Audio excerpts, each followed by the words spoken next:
Shalom sahabat yang baik hati, salam sehat selalu bagi kita semuanya. Marilah kita bersatu di dalam doa. Kasih karunia dan damai sejahtera dari Allah Bapa dan dari anaknya Tuhan Yesus Kristus kiranya menyertai kamu sekalian. Amin.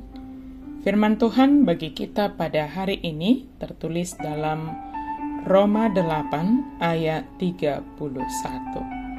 Sebab itu, apakah yang akan kita katakan tentang semuanya itu? Jika Allah di pihak kita, siapakah yang akan melawan kita? Oppe ahamadohonot tadisi, molo debatado ngatta, isema alota. Jika Allah di pihak kita, siapakah yang akan melawan kita? Keberpihakan menunjukkan posisi seseorang dalam suatu hal. Biasanya kita memutuskan berpihak pada satu posisi karena kita tahu bahwa itu merupakan kebenaran dan kita ingin berada di pihak yang benar. Tetapi terkadang orang tidak mau berpihak antara satu dengan yang lain dengan mengatakan saya berada pada posisi netral. Tidak berpihak ke sana atau ke sini, tidak berpihak ke garis kanan atau ke garis kiri. Itulah dasar berpikir keberpihakan kita sebagai manusia. Keberpihakan Allah justru sangat berbeda. Dia hadir ke dunia ini di dalam Yesus Kristus menunjukkan keberpihakannya kepada manusia yang berdosa ini karena Dia mengasihi kita. Sangat jelas bahwa kita manusia inilah yang telah memberontak, tidak taat akan perintah Allah. Namun karena kasih-Nya bagi kita umat yang diciptakannya, maka Dia hadir untuk membela kita, menyelamatkan kita dan menebus kita dari dosa.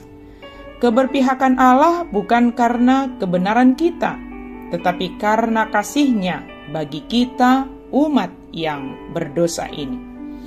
Pernahkah kita berpikir bahwa karena kita tidak cukup baik bagi Allah, maka Dia tidak akan menyelamatkan kita? Pernahkah kita merasa seakan-akan keselamatan adalah bagi orang lain dan bukan bagi kita?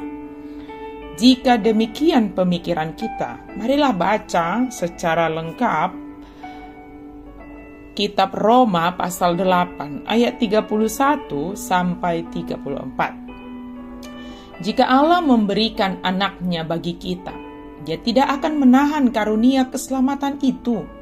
Jika Kristus memberikan nyawanya bagi kita, Dia tidak akan berbalik menghukum kita. Dia tidak akan menahan apapun yang kita butuhkan untuk hidup baginya.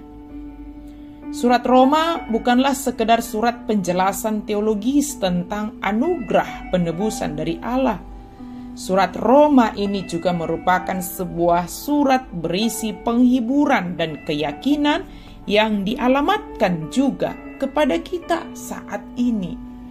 Penghiburan yang amat kita nantikan yaitu keberpihakan Allah melalui Yesus Kristus bagi kita. Keberpihakan ini menjadi jaminan keselamatan bagi kita orang yang berdosa, tetapi telah menerima dan percaya kepada Yesus Kristus. Jika Allah di pihak kita, siapakah yang akan melawan kita? Artinya, keyakinan kita akan keberpihakan Allah karena kasih-Nya bagi kita menjadi jaminan dalam hidup kita dalam menghadapi segala tantangan sebagai orang Kristen, orang yang percaya kepada Yesus Kristus.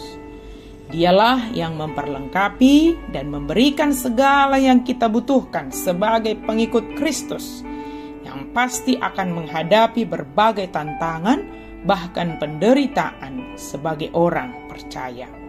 Jaminan ini membuat kita yakin dan teguh dalam menghadapi apapun, baik itu penderitaan, tantangan, sehingga kita dikuatkan dan dimampukan dalam menghadapinya.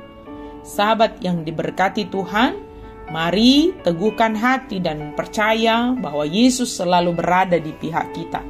Dia adalah pembela kita. Dia mengetahui apa yang kita butuhkan dan memenuhi segala kebutuhan kita sebagai orang yang percaya kepadanya. Amin. Mari kita berdoa. Terima kasih Tuhan untuk firman-Mu. Terima kasih ya Allah atas keberpihakan-Mu kepada kami. Dan kami yakin Engkau senantiasa bersama dengan kami, dan kami tidak akan takut dalam menghadapi apapun yang datang dalam hidup kami. Dalam nama Yesus kami berdoa dan bersyukur. Amin.